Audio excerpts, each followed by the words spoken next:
Boa noite, irmãos. Saúdo a todos com a graça e a paz do nosso bendito e Salvador Jesus Cristo. Estivemos desde o início adorando o nome de Deus por meio dos cânticos, da leitura da sua palavra, pelas orações e agora também pela pregação da palavra de Deus. No nosso caso, ouvindo atentamente o que Deus tem para falar conosco por meio da sua palavra. Esse é o momento mais áureo do culto, o momento mais alto, onde Deus dos altos céus se dispõe a falar com a sua igreja e com o seu povo. E diante disso, meus irmãos, eu gostaria de convidá-los a abrirem as suas Bíblias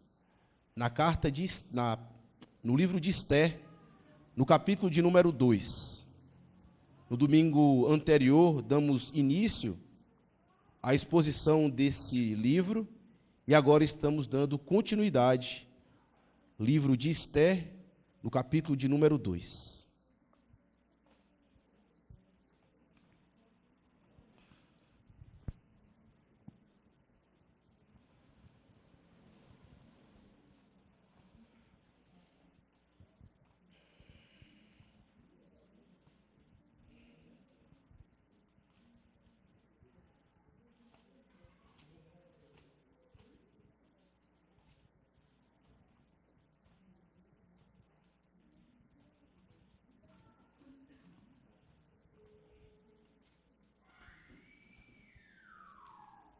Todos encontraram?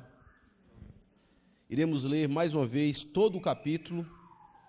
Iremos ler todo o capítulo dessa passagem e essa será a porção da exposição dessa noite.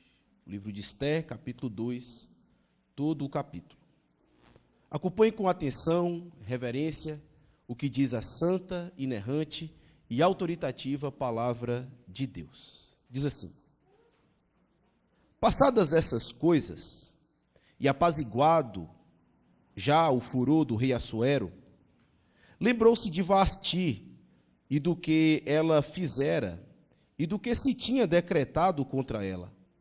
Então disseram os jovens do rei que lhe serviam: tragam-se moças para o rei, virgens de boa aparência e formosura. Ponha o rei comissários em todas as províncias do seu reino, que reúnam todas as moças virgens de boa aparência e formosura, na cidadela de Suzã, na casa das mulheres, sob as vistas de Hegai, eunuco do rei, guarda das mulheres, e deem-se-lhes os seus ungüentos. A moça que cair no agrado do rei, esta reine em lugar de Vasti. Com isso concordou o rei, e assim se fez. Ora, na cidadela de Suzã, havia certo homem judeu, benjamita, chamado Mordecai, filho de Jair, filho de Simei, filho de Quis, que fora transportado de Jerusalém com os exilados, que foram deportados com Jeconias, rei de Judá, a quem Nabucodonosor, rei da Babilônia, havia transportado.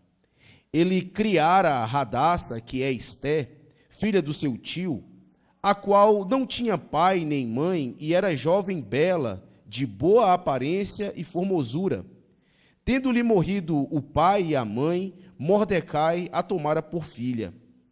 Em se divulgando, pois, o mandato do rei e a sua lei, ao serem ajuntadas muitas moças na cidadela de Suzã, sob a vista de Hegai, levaram também Esté à casa do rei, sob os cuidados de Hegai, guarda das mulheres. A moça lhe pareceu formosa e alcançou favor perante ele, pelo que se apressou em dar-lhe os ungüentos e os devidos alimentos, como também 7 jovens escolhidas da casa do rei, e a fez passar com as suas jovens para os melhores aposentos da casa das mulheres. Esté não havia declarado o seu povo, nem a sua linhagem, pois Mordecai lhe ordenara que não declarasse. Passeava Mordecai todos os dias diante do átrio da casa das mulheres, para se informar de como passava Esté e do que lhe sucederia. Em chegando o prazo de cada moça vir ao rei Assuero, depois de tratada segundo as prescrições, para as mulheres por 12 meses, porque assim se cumpriam os dias de seu embelezamento, 6 meses com óleo de mirra e 6 meses com especiarias e com os perfumes e ungüentos em uso entre as mulheres. Então é que vinha jovens ao rei, a ela se dava o que desejasse, para levar consigo da casa das mulheres para a casa do rei. À tarde entrava e pela manhã tornava a segunda casa das mulheres, sob a vista de Saasgás, eunuco do rei, guarda das concubinas. Não tornava mais ao rei, salvo se o rei a desejasse e fosse chamada pelo nome. Esté, filha de Abiail, tio de Mordecai, que tomara por filha, quando lhe chegou a vez de ir ao rei, nada pediu, além do que disse Hegai, eunuco do rei, guarda das mulheres. E Esté alcançou o favor de todos quantos haviam. Assim foi levada Esté ao rei Assuero, à casa real, no 10º mês, que é o mês de Tebete, no 7º ano do seu reinado. O rei amou a Esté mais do que todas as mulheres, e ela alcançou perante ele favor e benevolência, mais do que todas as virgens. O rei pôs-lhe na cabeça a coroa real e a fez rainha em lugar de Vasti. Então o rei deu um grande banquete a todos os seus príncipes e a todos os seus servos. Era o banquete de Esté. Concedeu alívio às províncias e fez presentes segundo a generosidade real. Quando pela segunda vez se reuniram as virgens, Mordecai estava sentado à porta do rei. Esté não havia declarado ainda a sua linhagem e o seu povo, como Mordecai lhe ordenara, porque Esté cumpria o mandato de Mordecai, como quando a criava.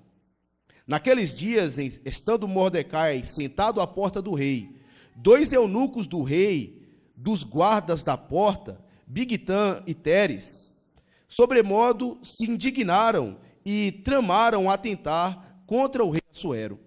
Veio isso ao conhecimento de Mordecai, que revelou a rainha Esté, e Esté o disse ao rei em nome de Mordecai. Investigou-se o caso e era fato, e ambos foram pendurados numa forca. Isso foi escrito no livro das crônicas, perante o rei. Amém. Uma passagem relativamente grande, meus irmãos, mas que tem muito a nos ensinar de como nós podemos servir o nosso Deus. Vamos orar ao nosso Deus, então, pedindo a Ele a sua graça, a sua compaixão, de modo que Ele mesmo venha nos instruir e fazer entendido o significado da passagem em nossos corações. Oremos nesse instante ao nosso Deus.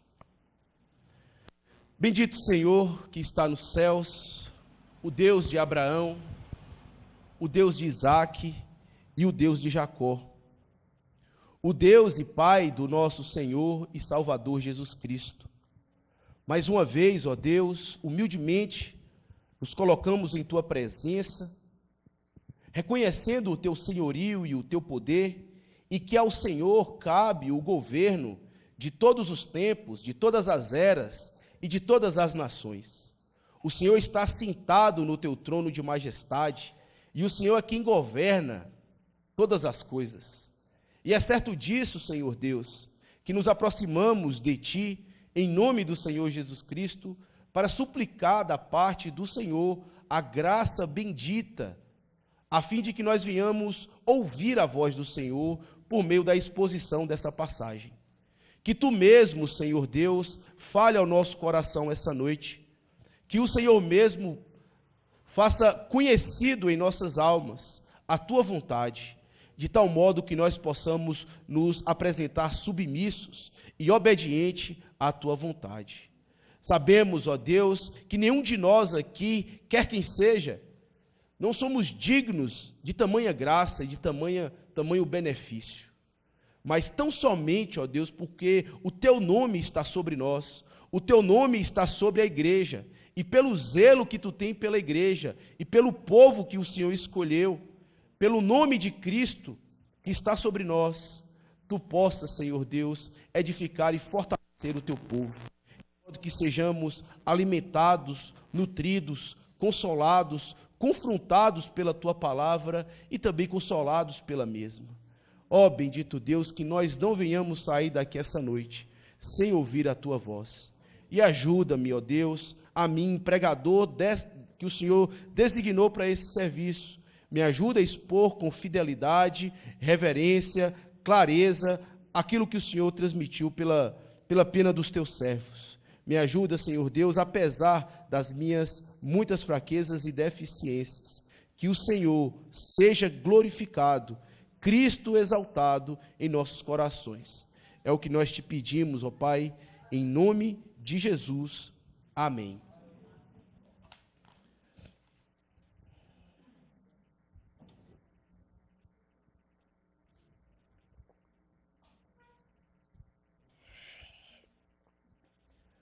Meus irmãos, vocês já repararam na mão oculta de Deus, que muitas vezes ela ronda a terra, e principalmente a vida aqui dentro da terra? Conta-se uma história, meus irmãos, de que um trem, ele experimentou, na verdade, um maquinista de trem, ele conseguiu enxergar a mão de Deus, a mão oculta de Deus, em uma certa feita em que ele estava de viagem, a caminho de Londres. Acontece que durante o dia houve grande tempestade, muita chuva, e à noite um grande nevoeiro alastrou a passagem de onde ele estava, o caminho onde ele estava passando com o seu trem. À noite era um grande nevoeiro. E acontece que por conta da chuva que deu logo de manhã, acontece que, por conta da chuva, muitas coisas aconteceram no meio da estrada e houve uma certa devassidão, né, onde ele havia passado. E agora, com a noite toda cheia de névoas, o ambiente ficou ainda mais perigoso. E por incrível que pareça, enquanto ele estava fazendo o seu trajeto, no meio da névoa, ele viu a figura de um homem de braços abertos, como que se estivesse acenando em desespero para ele. Quando ele viu aquela cena, ele imediatamente parou o trem, o trem imediatamente rangiu entre os trilhos, e ele desceu às pressas para ver o que havia acontecido. E investigando a região, meus irmãos, ele havia descoberto que uma ponte mais adiante havia caído, devido à forte tempestade que tinha dado logo de manhã. E então, ele, imaginando que aquela pessoa havia feito uma bondade para com eles, ele saiu à procura daquele rapaz. Procurou em todas as áreas, em todas as regiões, todos os lugares, e nada encontrou. Não havia ninguém que ele pudesse se deparar para agradecer e ver aquele que tinha feito aquele tamanho feito. Acontece que, desistindo de procurar a pessoa, ele começa a olhar para o trem, examinar como estava o estado do trem. E reparando em um dos faróis do trem, havia uma coisa uma coisa estranha, que ele até então não tinha entendido.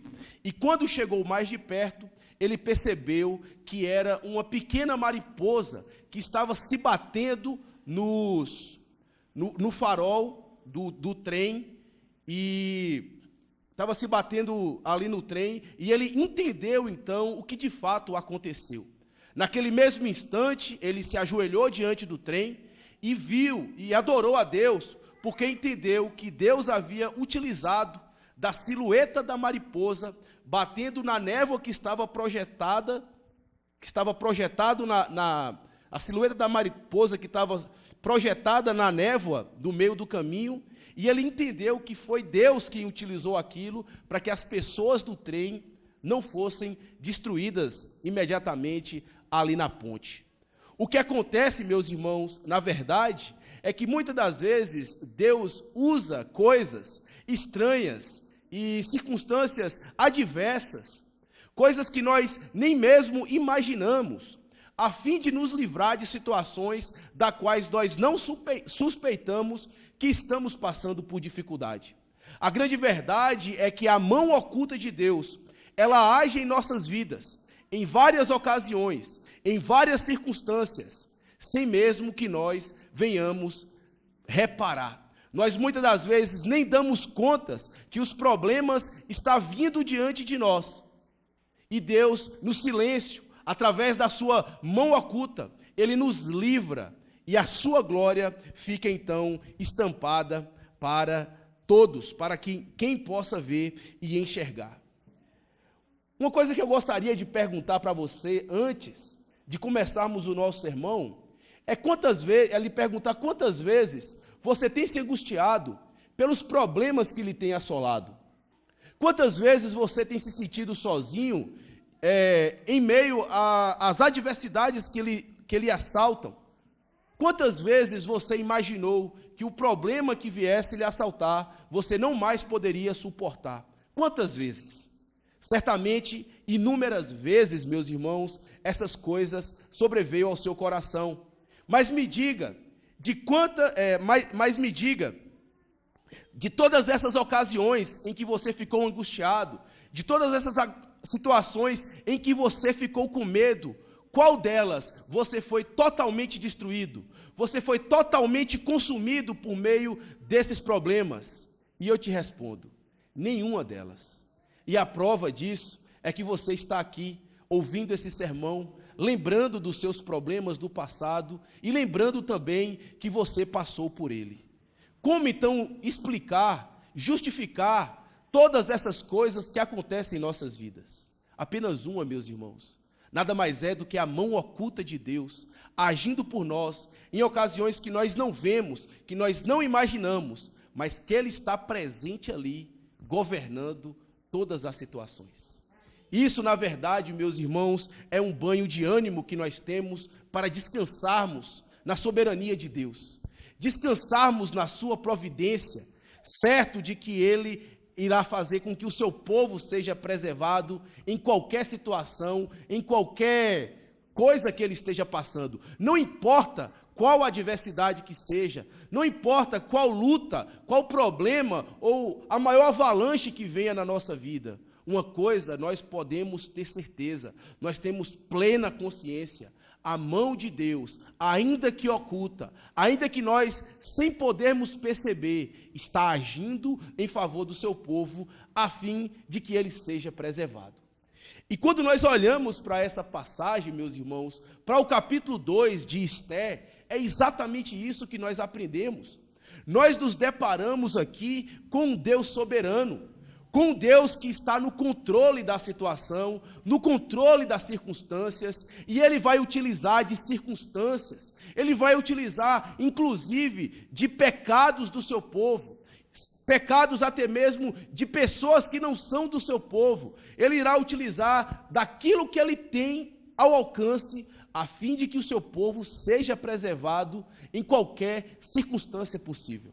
Não importa o que o seu povo esteja passando, ele vai usar o que existe, ele vai se apropriar daquilo que se tem na mão e vai fazer com que o seu povo não seja consumido, não seja derrotado, e sim preservado em toda e qualquer situação. Se tem algo que eu gostaria que você saísse daqui essa noite ciente, certo de uma verdade, é que nós devemos descansar debaixo da mão poderosa de Deus, pois ele governa de modo sábio o seu povo. Sim, você tem que sair daqui essa noite com o seu coração recheado de motivação para descansar debaixo dessa mão oculta, da qual você não vê, da qual você não vê silhueta qualquer, mas tem certeza que ela está presente. E é nela que você deve confiar e descansar a sua alma, certo que Ele vai governar a sua vida com sabedoria. É isso que nós iremos ver nessa noite, aprendemos à luz dessa passagem de modo apropriado. Antes mesmo, meus irmãos, de nós entrarmos na passagem propriamente dita, é importante nós considerarmos o contexto na qual ela está inserida, né? devemos lembrar inicialmente que estamos tratando acerca da preservação do povo de Deus. O povo de Deus estava nessas circunstâncias em cativeiro, ou não em cativeiro, mas nessa circunstância do livro de Esté, em exílio na cidade da Pérsia, a qual era governada pelo rei Assuero e que tinha necessariamente uma cultura totalmente diferente daquilo que era visto nas terras de Canaã. Também não apenas a cultura, mas deuses, os deuses presentes ali não faziam jus à divindade, ao Deus de Israel, da terra de Israel. E acontece, meus irmãos, que por providência divina, aprove ao Senhor necessariamente constituir rainha Esté, rainha da Pérsia, que é o que essa passagem ela nos ensina. E ele tinha um propósito com isso. Na verdade, o capítulo 1 e o capítulo 2, ele traz a tônica e a intenção de mostrar como Esté foi constituída rainha sobre a Pérsia. E nós vemos, então, que para Deus chegar nesse objetivo a qual ele propunha, ele se utilizou necessariamente de vários artifícios, de várias situações que estavam presentes lá no reino da Pérsia, como, por exemplo, o próprio caráter de Assuero, como nós vimos na pregação anterior. Assuero era um homem que necessariamente gostava de glória para si, e animado pela pompa, animado pelo poderio que era presente, ele acabou se divorciando da sua esposa. E Deus, por incrível que pareça, se utiliza dessa ocasião para então culminar o seu plano e o seu propósito de constituir constituir Esté como rainha da Pérsia. A rainha Vasti, que era esposa de Assuero, foi retirada do seu posto, e Assuero agora está no capítulo 2 à procura de alguém, à procura de uma esposa, para que pudesse substituir Vasti. E aqui nós vemos, então, como o Senhor vai utilizar das circunstâncias presentes naquela ocasião, como também do pecado do seu povo, para fazer com que Esté chegue à posição que ela se encontra ao final do capítulo. E nós veremos, meus irmãos, aqui, veremos essas verdades, basicamente em 3 pontos. Nós veremos, necessariamente, como a soberania de Deus trabalha para a preservação de seu povo de 3 maneiras. Do versículo 1 ao versículo 4, nós veremos que a soberania de Deus, ela trabalha para a preservação do seu povo, apesar das circunstâncias desfavoráveis que eles experimentam. Deus não está limitado às circunstâncias desfavoráveis que nós vivenciamos. Ele utiliza dessas circunstâncias para governar a vida do seu povo. Isso nós vemos do versículo 1 ao versículo 4. Do versículo 5 até o versículo de número 20, nós vemos aqui que a soberania de Deus, ela trabalha para a preservação do seu povo, não apenas apesar das circunstâncias, mas apesar também dos pecados do seu povo. Se tem algo que o povo de Deus faz corriqueiramente, é pecar. E nós sabemos muito bem disso. Mas Deus se utiliza, muitas vezes, do pecado do seu povo para que ele culmine o seu plano, para que ele faça com que o seu plano seja efetivado. E, por fim, nós vemos que Deus usa, inclusive, o seu povo pecador, o seu povo que transgride e erra constantemente os seus mandamentos, para fazer bem aos homens. Isso nós vemos do versículo 21 até o versículo de número 23. São esses os pontos, necessariamente, que nós iremos abordar a partir de agora e que nós veremos de um modo mais claro como a soberania de Deus, ela trabalha para que o seu povo seja preservado. Sim, através de uma mão oculta, que o povo não sabe, que o povo não vê, mas que necessariamente Deus está agindo de forma categórica. Mais uma vez, meus irmãos, aqui no capítulo 2, você pode recordar comigo, você não viu em momento nenhum, o nome de Deus sendo anunciado. Você não viu nem sequer uma referência ao Deus de Israel. Mas o que eu te posso garantir, e o que nós vemos de modo muito claro, é que a mão de Deus está agindo aqui. Ainda que oculta, ainda que sem perceber, mas Ele está utilizando as circunstâncias, está utilizando o pecado do seu povo e também usando o seu povo a fim de que Ele culmine o seu plano. Vejamos em primeiro lugar, meus irmãos, do versículo 1 ao versículo 4, como a soberania de Deus trabalha para a preservação do seu povo, apesar das circunstâncias desfavoráveis. Acompanhe comigo a leitura do versículo 1 até o versículo de número 4. Passadas essas coisas, e apaziguada o furor do rei Assuero, lembrou-se de Vasti e do que ela fizera, e do que se tinha decretado contra ela. Então disseram os jovens do rei que lhe serviam: tragam-se moças para o rei, virgens de boa aparência, ponha o rei comissários em todas as províncias do seu reino, que se reúnam todas as moças virgens de boa aparência, formosura, na cidadela de Suzã, na casa das mulheres, sob a vista de Hegai, eunuco do rei, guarda das mulheres, e deem-se-lhes os seus ungüentos. A moça que cair no agrado do rei, essa reine em lugar de Vasti. Com isso, concordou o rei, e assim se fez. A primeira coisa, meus irmãos, que nós vemos e aprendemos à luz dessa passagem, é que o mundo, muitas vezes, ele estabelece padrões e impõe esses padrões ao seu povo, a fim de que ele seja obedecido. Nada mais do que isso já se faz uma circunstância desfavorável para o seu povo. Sim, quando o mundo ele coloca diante de nós os seus imperativos, quando ele coloca de nós toda a sua carranca e faz com que nós sejamos obedientes àquilo que ele impõe, certamente se constitui uma ocasião desfavorável ao seu povo. Afinal de contas, nós temos padrões e regras bem definidas pelo nosso Deus. Na verdade, nós temos um livro na Bíblia que trata tão somente da conduta que o povo de Deus tem que ter, independente da situação, independente das circunstâncias. Nós temos no capítulo de número 20 de Gênesis, uma lei moral que rege a conduta e o modo como o povo de Deus deve se comportar. Mas, a depender da situação ou das circunstâncias na qual nós estamos vivendo, pode ser sim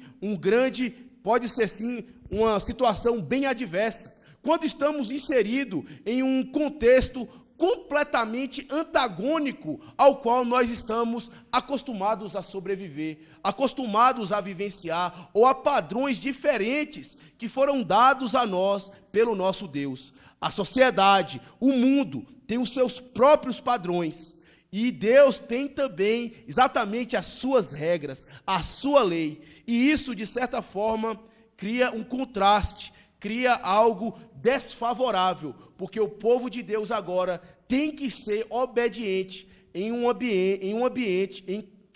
qualquer ambiente, mesmo em situação que não lhe seja favorável. Era exatamente essa as circunstâncias na qual o povo de Deus estava vivendo.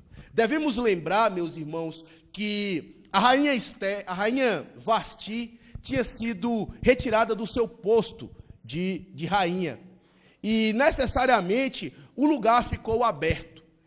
Deve-se lembrar também que o rei Assuero, em uma das suas empreitadas de conquista de terra, ele foi derrotado. O texto não fala, mas pelos anais das histórias, pelos comentaristas, nós sabemos que o Império Persa, em um determinado momento, houve uma tentativa de invasão à Grécia, na qual eles saíram completamente derrotados. E consultando as datas, caímos precisamente no sétimo ano do seu reinado, no qual consta na passagem que nós estamos analisando, lá no versículo de número 16. E se nós fizermos a conta, meus irmãos, haviam precisamente passado 4 anos, porque no capítulo 1, que era o terceiro ano do reinado de Assuero, foi o ano então em que ele se divorciou de Vasti. E agora, passado 4 anos, depois da sua derrota pela Grécia, ele retorna. O texto nos conta então que ele está no seu 7º ano, ou seja, passaram 4 anos. E nós encontramos certamente aqui Assuero, de certa maneira, desconsolado. Imagine bem, alguém que foi para uma guerra, perdeu a guerra, volta para casa e não encontra a sua esposa. Não encontra alguém que poderia lhe consolar ou poderia alguém motivar o seu coração. Acontece, e alguns comentaristas eles partem para essa interpretação, de que possivelmente Assuero estava entrando em um estado meio que de tristeza. E os jovens do rei, os serviçais do rei, achou por bem providenciar uma esposa para o rei Assuero, para que ele não pudesse ficar mais sozinho e isolado. E o que foi decidido? Uma vez que Assuero estava agora divorciado de Vasti, ele estava necessariamente sem uma esposa, os seus serviçais colocaram um decreto, colocaram uma condição. Enviam-se comissários a todas as províncias do rei, a fim de que se encontre uma esposa para o rei, uma mulher. Mas havia critérios bem definidos para aquela que seria a nova rainha. Era necessário que ela fosse uma mulher virgem. E não apenas uma mulher virgem, mas uma mulher bonita, formosa, não apenas de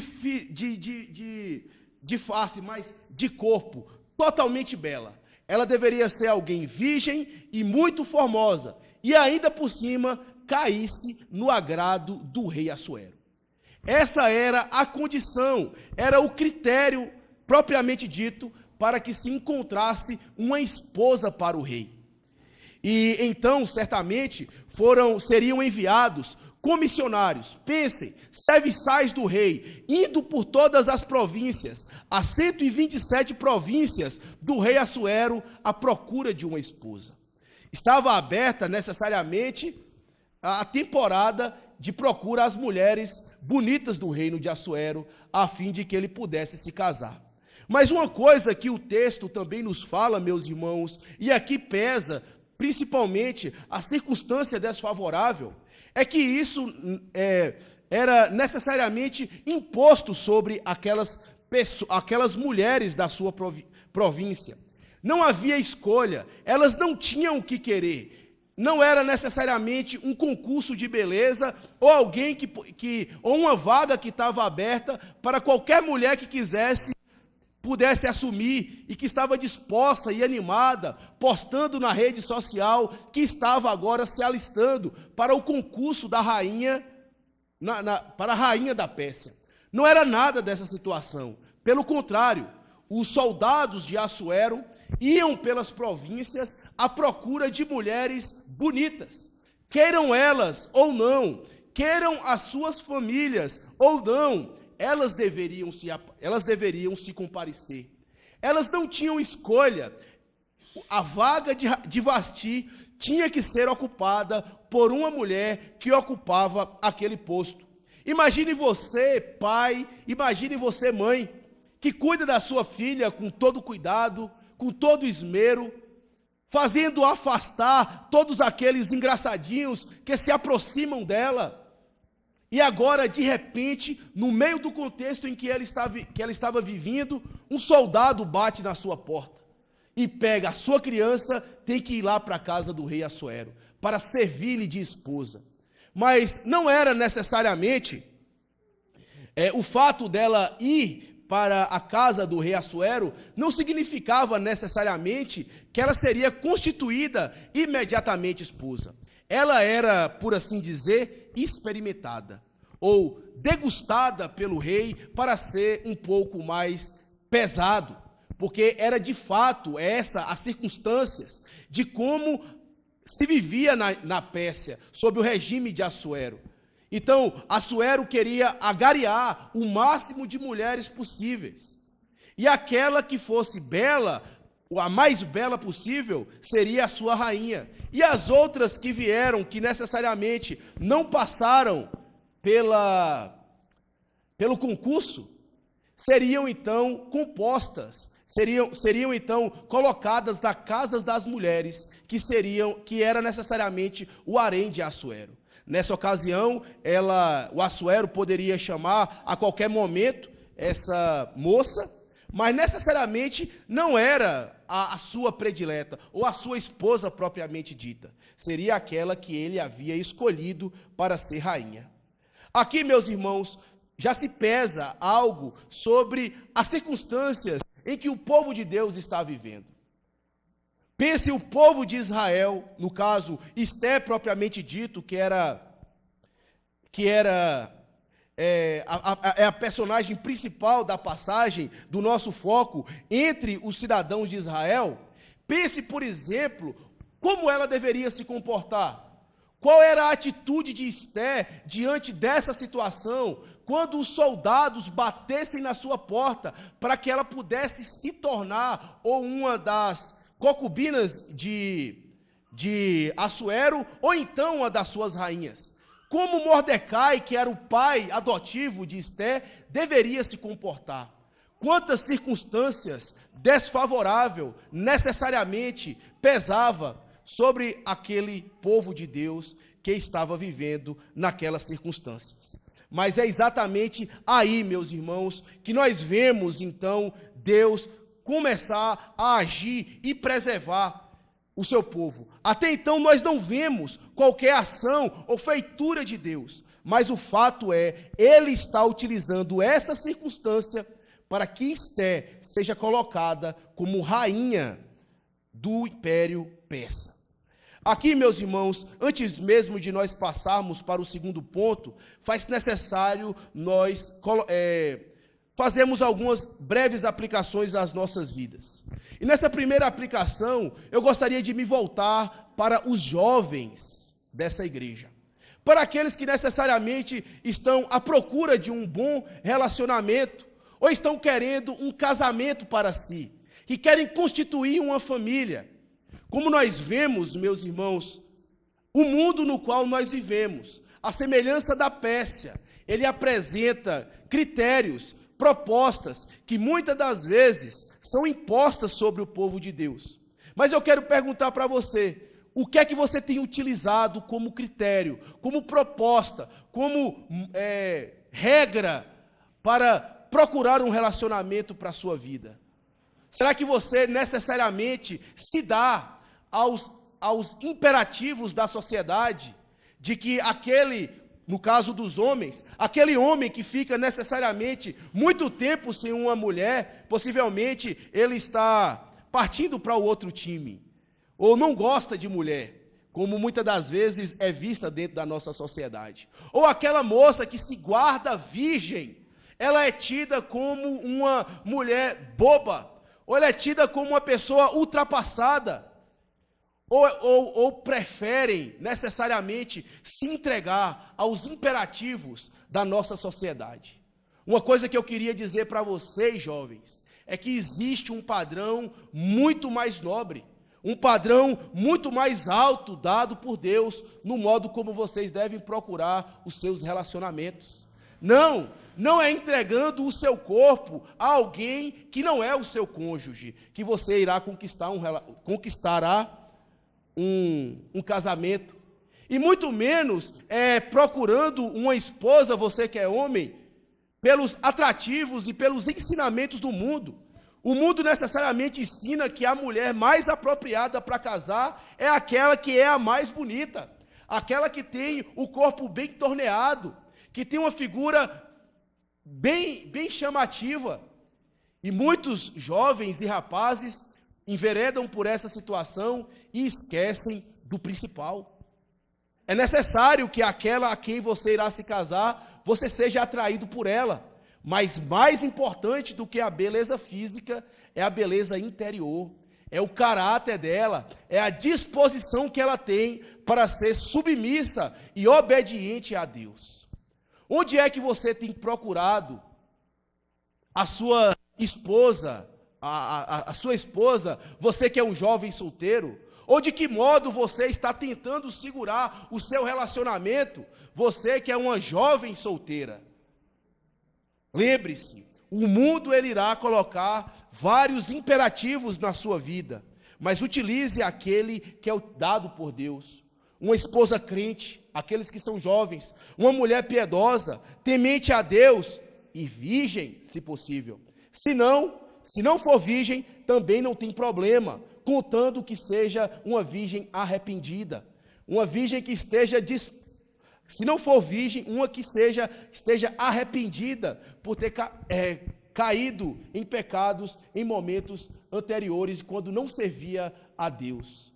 Sim, meus irmãos, existem padrões bem definidos na vida de Deus, e não se esqueça, vocês estão em situações como essas. Mas lembre-se, Deus está com a sua mão oculta, preservando, cuidando, e Ele há de colocar no momento apropriado e exato a mulher própria, o jovem próprio para você. Outra coisa que eu gostaria de fazer uma aplicação à luz do que nós acabamos de ver aqui, meus irmãos, é saber se nós, como povo de Deus, não temos nos dado também aos imperativos colocados sobre nós nos nossos dias. Estamos aproximando de dias de política, de eleição, e é exatamente nessas ocasiões onde nós encontramos políticos batendo em nossa porta e nos fazendo propostas, a fim de alcançar o nosso voto, a fim de que nós sejamos eleitores dele. Certamente você, que é um servo de Deus, sabe o padrão de eleitor, de candidato que você deve escolher para si. Mas sabemos também que o mundo ensina que os candidatos à eleição ou reeleição compram votos e oferecem propostas maravilhosas a fim de comprar o seu voto. E como você vai se comportar diante dessas situações? Será que você vai se entregar aos imperativos da nossa sociedade, a fim de que você seja livrado, a fim de que você se dê bem no meio dessa manada que sobe diante de vocês? Cuidado, meus irmãos. Outra coisa que eu gostaria de lembrar é acerca dos jovens, que muitas das vezes em suas escolas, eles precisam fazer parte do grupo. E às vezes há grupos que existem critérios bem definidos. Às vezes é necessário fazer coisas inapropriadas que Deus não aprova, para que você seja parte do grupo na escola, ou no grupo do trabalho, ou no grupo da faculdade. Talvez é requerido de você que você seja alguém popular, alguém que necessariamente poderia fazer coisas, travessuras, para admirar as pessoas que estão ao seu redor, para poder fazer parte do seu grupinho. Como é que você se comporta diante dessa situação? Qual grupo em sua escola você prefere fazer parte? São imperativos, meus irmãos, são propostas que o nosso mundo ensina e querem colocar sobre nós como coisas que nós devemos seguir.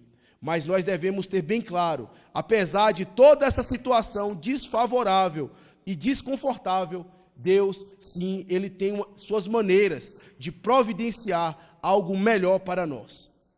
Essa, então, é o primeiro ponto que nós observamos aqui, que Deus, Ele age de modo soberano, apesar das nossas circunstâncias desfavoráveis. É o que nós vimos aqui do capítulo 1, versículo 1 ao versículo 4. A segunda coisa, meus irmãos, como nós vemos Deus agir de modo soberano aqui, é também usando o pecado do seu povo. E aqui, necessariamente, ele vai utilizar os pecados de Mordecai e também de Ester. Por incrível que pareça, eu também fiquei espantado quando eu estava lendo essa passagem. Mas aqui, do versículo 5 até o versículo de número 20, o que se destaca diante de nós são os pecados de Mordecai, como também o pecado de Ester. E veja, primeiramente, que o povo de Deus, apesar de estar em circunstâncias desfavoráveis, ele corre um grande risco. E o primeiro risco que ele corre, estando em uma circunstância desfavorável, ou em um contexto completamente diferente do qual eles estavam acostumados, é exatamente se deixar amoldar pelos padrões que vivenciamos. Que no caso aqui, os padrões da Pérsia e da Média. Nós podemos dizer, meus irmãos, que nós necessariamente vivemos em situação semelhante à de Mordecai e à de Esther. Afinal de contas, vivemos em um mundo que não conhece a Deus. Vivemos em um mundo onde os padrões são completamente diferentes do que Deus ensina. E pesa um risco sobre nós também de vivermos nessa circunstância, que é exatamente nos deixar amoldar pelos padrões de onde nós vivemos. E foi exatamente esse um dos pecados que sobreveio sobre Mordecai e sobre também Esther. Se você observar primeiramente, eu não vou ler toda a passagem, do versículo 5 até o versículo de número 20, a primeira coisa que nós observamos aqui é que Mordecai era um nome judeu, mas que era um nome judeu. Mordecai era judeu, mas ele tinha um nome babilônico. Mordecai, meus irmãos, o nome Mordecai, ele procede necessariamente da mesma raiz que o deus da Pérsia, que era Marduk, né? E possivelmente Mordecai se deixou familiarizar muito com o contexto da Pérsia no qual ele vivia. Os versículos iniciais aí, a partir do versículo 5, ele vai nos contar a história de Mordecai e Esther. Mordecai foi nada mais, nada menos do que um dos exilados que saíram lá de Israel e foi para a Babilônia. Se você analisar bem a descendência dele, é precisamente da descendência de Saul. Ele é da tribo de Benjamim, né? Ele é filho de Quis, da tribo de Benjamim. E ele foi tirado de Israel e transportado para a Babilônia, e lá permaneceu com os seus pais, e certamente ele chegou lá no período da sua infância. Mas como nós sabemos, a Babilônia foi tomada pela Pérsia, e o rei Ciro havia dado carta de liberdade para os judeus. E os judeus, uma grande maioria, voltaram novamente para Jerusalém, para Israel. Mas o que parece é que Mordecai, ele preferiu ficar na cidade de Suzã. Ele preferiu ficar no Império Persa, sem necessariamente voltar para Canaã. E apesar dele ser judeu, ele ganhou esse nome, então, babilônico. Mordecai, meus irmãos, parecia também estar muito familiarizado com a cidade na qual ele estava vivendo. Ele vivia precisamente na cidadela de Suzã, que era o local onde ele residia. E a cidadela de Suzã é totalmente diferente da cidade de Suzã. Se a cidade de Suzã era um local bem privilegiado, a cidadela de Suzã era ainda mais privilegiada, porque lá era onde se encontrava os aposentos reais. E nós vemos Mordecai com muita facilidade de se relacionar com aquelas pessoas e também fazer presente próximo à casa do rei. Isso mostra que, de certa forma, Mordecai estava familiarizado em extremo com a sua sociedade. E não bastasse isso, meus irmãos, ele também trocou o nome de Esther por um nome persa. O nome original de Esther é Radassa, e Esther é de origem babilônica, mais precisamente persa, que vem da raiz Estar, que Estar nada mais era do que uma divindade também do Império Persa, a deusa da fertilidade e da procriação. E o nome Esther vem precisamente da raiz Estar.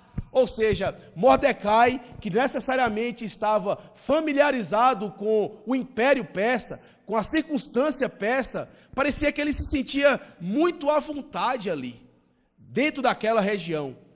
E uma coisa que nos salta muito a apreensão, meus irmãos, é que se você observar bem aqui a passagem, quando Esther é chamada a ir para a casa real, nós não vemos qualquer reação de Mordecai. Imagine você, um pai de família, que a sua filha está prestes a ser levada para ser uma das bonecas do rei. O que é que você faria estando na condição de Mordecai, que servia ao Deus de Israel, que conhecia os padrões de Israel? Possivelmente, você se utilizaria de um esconderijo ou resistiria à ação dos soldados romanos, a fim de não satisfazer aquilo que estava sendo imposto. Mas o que parece é que Mordecai não apresentou qualquer resistência e permitiu, então, que Esther, como sua filha, fosse necessariamente levada para os aposentos reais. Aqui nós vemos, meus irmãos, o primeiro pecado apresentado diante de nós, do povo de Deus, vivendo em circunstâncias desfavoráveis a ele. E qual eram essas circunstâncias? Se amoldar à cultura na qual ele estava vivendo. Será que isso não é um pecado presente também em nossas vidas? Será que nós não estamos tão bem familiarizados com o nosso mundo aqui na terra, com a civilidade dessa cidade, ou com os costumes e hábitos dos povos, de tal modo que nós nos deixamos amoldar? Talvez você consiga olhar algumas coisas que são inapropriadas para o povo de Deus fazer, mas será que você necessariamente angustia a sua alma pelos pecados que são vistos dentro da nossa sociedade? Será que causa estranheza a você aquilo que foge do padrão divino que é visto dentro da nossa sociedade? Ou você necessariamente se deixa amoldar, se camuflar diante das circunstâncias, e muitas das vezes você não é necessariamente percebido como um crente onde quer que você esteja? Afinal de contas, você está tão familiarizado com o mundo, está tão familiarizado com os seus, com a civilidade dessa terra, que não causa mais estranheza ou dificuldades. Talvez, meus irmãos, esse seja um pecado também presente em nós. Mas existe um outro pecado aqui, e agora nós voltamos a nossa atenção necessariamente para a rainha, para até então Esther, né? Que não era apenas uma rainha. E o que nós vemos aqui é que ela atende às prescrições, ou atende às ordenanças, os imperativos que é necessariamente imposto sobre ela. Se você ler comigo aí a partir do versículo 11, é dito assim, no versículo 12, chegando o prazo,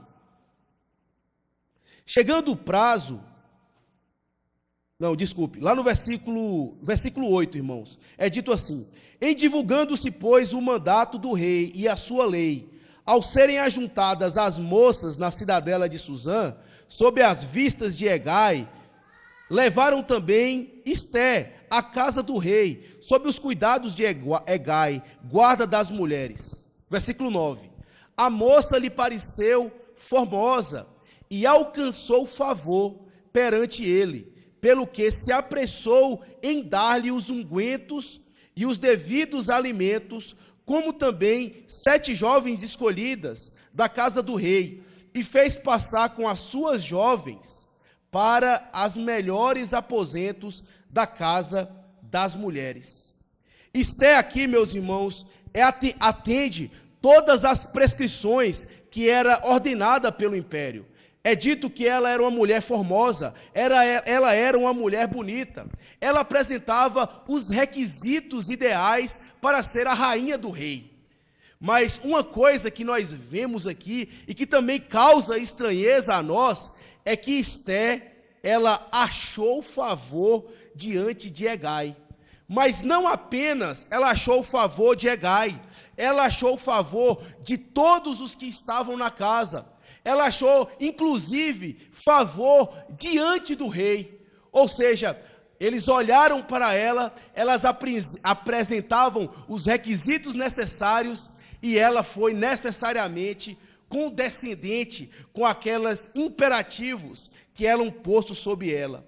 Mas o que eu quero chamar a atenção de você é precisamente para essa palavra que nós encontramos em duas ocasiões aqui na passagem, em que fala que ela alcançou o favor de Hegai, no versículo de número 9, como também ela alcançou o favor do rei, lá no versículo adiante, em versículos mais adiante, mas não apenas o favor do rei, alcançou o favor de todas as pessoas que estavam diante dela. Essa palavra, meus irmãos, olhando para o original, ela não tem necessariamente um tom passivo.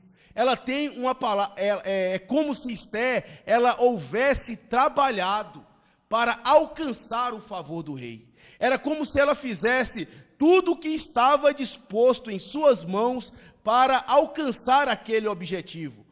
Esther não somente estava interessada em ser a eleita, mas ela queria estar na posição do rei, na posição de rainha.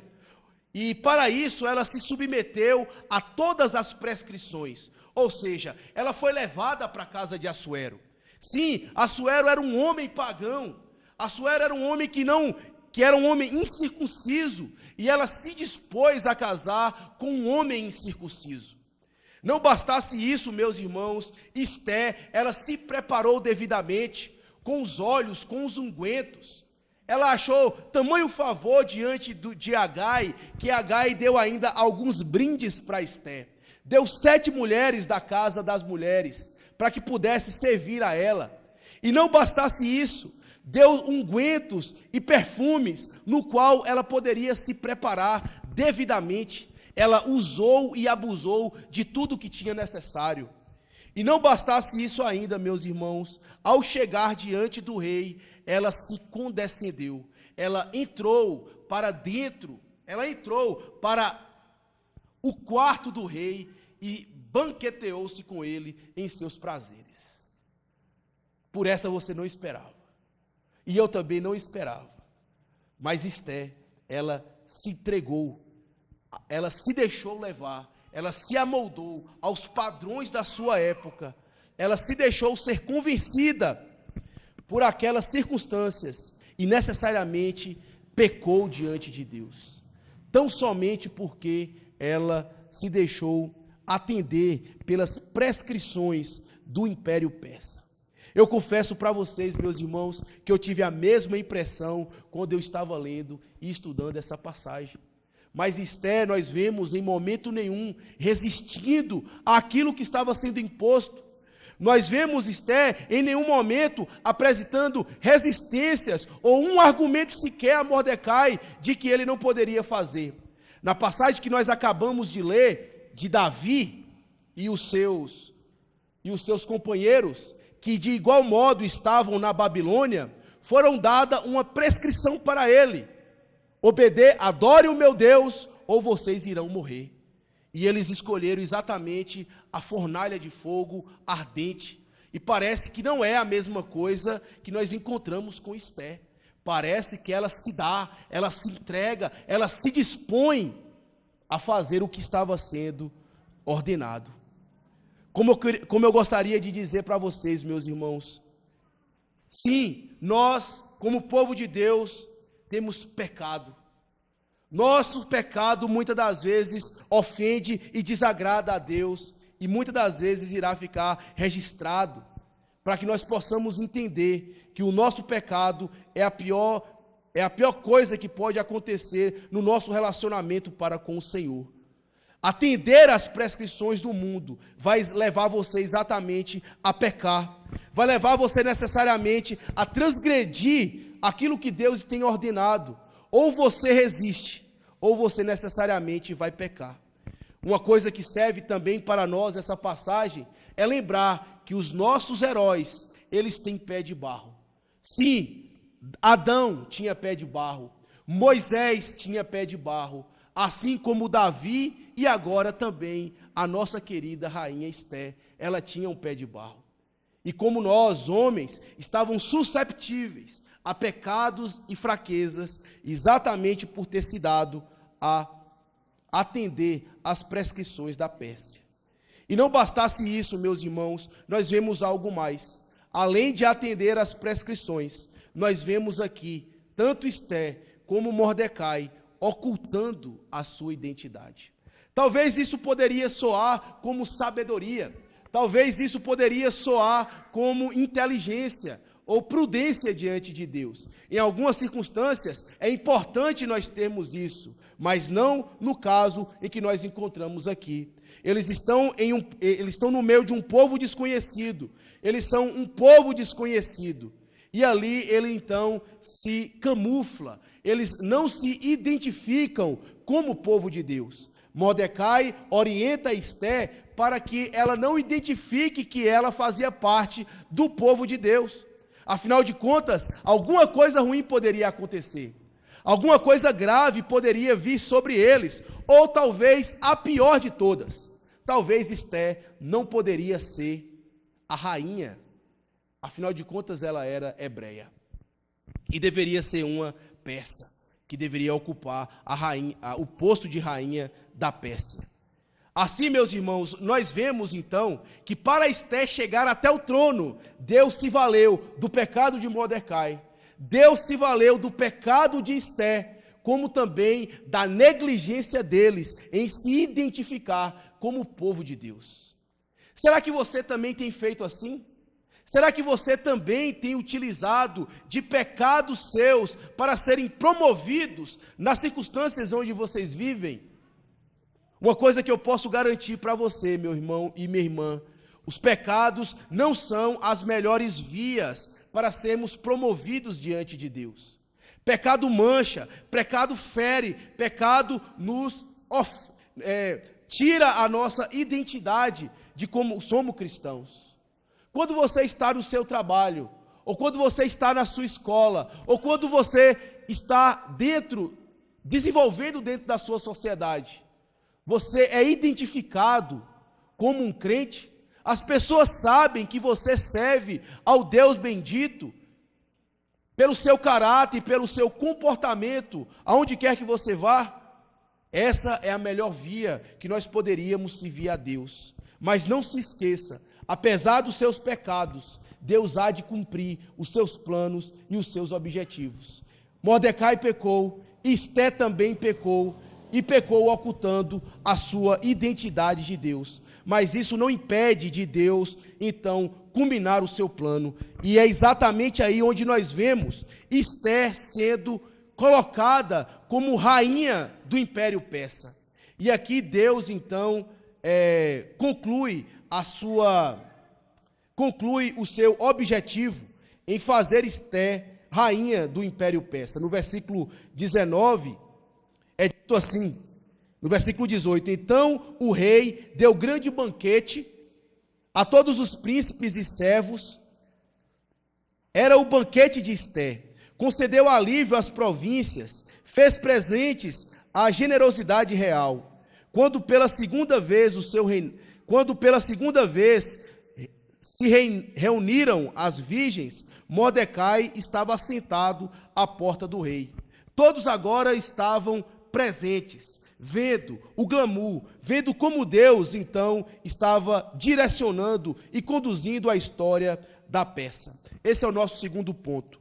Por último, meus irmãos, e eu tentarei ser o mais breve possível aqui, do versículo 23 do versículo 21 até o versículo de número 23, nós vemos agora Deus utilizando a vida do seu povo pecador, do seu povo que muitas das vezes se corrompe para fazer o bem a outros homens. Diz assim a passagem: naqueles dias, estando Mordecai sentado à porta do rei, 2 eunucos do rei, da guarda das portas, Bigtai e Teres, sobremodo se indignaram e tramaram atentar contra o rei Assuero. Veio isso ao conhecimento do Mordecai, que revelou a rainha Esté, e Esté o disse ao rei, em nome de Mordecai. Investigou-se o caso, e era fato, e ambos foram pendurados numa forca. Isso foi escrito no livro das crônicas perante o rei. Nessa ocasião aqui, Esté já era rainha. Esté já tinha sido constituída rainha sobre o Império Persa. Mas quem estava necessariamente no controle era exatamente a mão oculta de Deus. E nós vimos aqui, meus irmãos, o como Deus pode se utilizar do seu povo pecador, do seu povo que muitas das vezes se entrega aos imperativos da sociedade para fazer bem àquela sociedade na qual ele está. E ele faz isso exatamente com Mordecai. A mão de Deus, de modo nenhum, está encolhida para que ele possa salvar. E muito menos o seu ouvido oco, para que ele não possa ouvir. E muito menos ainda os seus olhos estão cegos, para que ele não possa enxergar. E Deus, na sua soberania, utiliza Mordecai para salvar o ímpio Assuero, para salvar o império persa das mãos de homens maus. E ele faz isso com o seu servo. Nós vemos aqui que 2 homens do rei Assuero, 2 servos dele, estavam fazendo um complô contra ele. Queriam matar o rei Assuero. O texto não fala, o texto não mostra, mas diz que chegou ao conhecimento de Mordecai, que estava na Pérsia. Mordecai, por sua vez, o pecador Mordecai, culturalizado pelo império, e conta para a rainha Esté, que também se deixada culturalizar pelo império persa, é instrumento na mão de Deus para contar a Assuero do que estava acontecendo. E Assuero necessariamente chega ao seu conhecimento e manda que seja investigada a situação e constatada a situação, manda que aqueles marginais fossem mortos e fossem enforcados.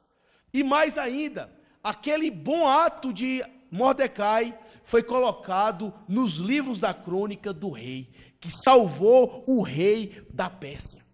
Eu gostaria que você parasse e pensasse comigo por um momento. Onde estava Assuero nessa hora, quando os marginais estavam se reunindo? Certamente no seu gabinete, certamente no seu trono, se banqueteando, comendo das suas guloseimas. Quando ele imaginaria que alguma coisa estava para vir contra ele? E Deus, meus irmãos, do seu modo oculto, do modo como Assuero nem mesmo conseguia perceber, fez com que o conhecimento daquele complô chegasse até o ouvido de Mordecai, e Mordecai, por sua vez, comunicasse a Esté e chegasse até o conhecimento dele, e o império persa pudesse necessariamente ser liberto, ser livre desse ataque contra o homem mais forte da antiguidade. A verdade, meus irmãos, é que Deus, ele utiliza o seu povo, ainda que pecador, ainda que em graves circunstâncias desfavoráveis para ele, para fazer bem aos homens.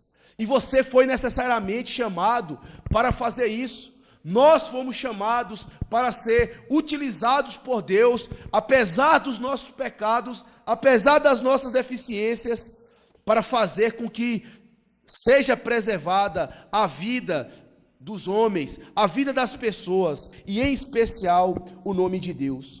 Antes mesmo de concluir, meus irmãos, o meu sermão, eu gostaria de lembrar para vocês que essa atitude boa de Mordecai, apesar do seu pecado, ele não ficou em silêncio.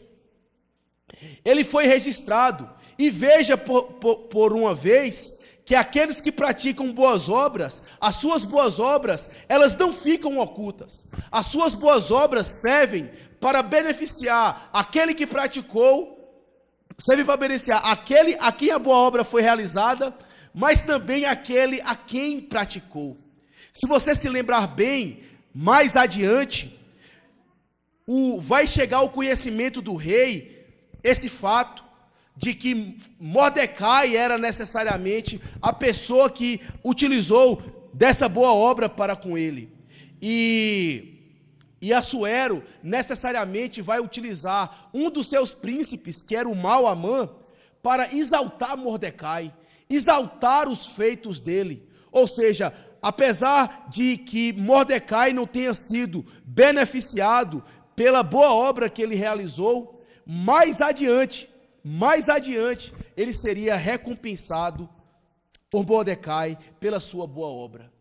E aqui, meus irmãos, nós não poderíamos encerrar esse sermão sem antes lembrar do que de fato há de acontecer com o povo de Deus. Nós iremos morrer, o povo de Deus um dia deixará essa terra, mas a nossa recompensa, ela vem depois. As nossas obras ficarão aqui. Os feitos que nós realizarmos estarão estampados em nossa família, estarão estampadas no lugar dos nossos trabalhos, no meio das pessoas que conviviam com nós, e a recompensa que receberemos virá exatamente mais adiante, no reino de Deus, quando Cristo necessariamente voltar para resgatar a sua igreja.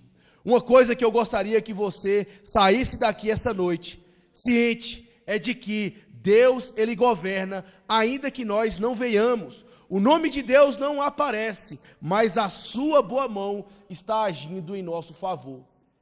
Qual o problema que você está passando? Quantas vezes você imaginou que estava sozinho? Quantos desafios passaram sobre a sua vida que você pensou que seria completamente destruído? Saiba de uma coisa, você pode descansar debaixo da boa e soberana mão de Deus, que há de cumprir os seus planos e utilizar para a preservação do seu povo. Que Deus tenha misericórdia de nós e que essa palavra permaneça diante dos nossos corações. Amém.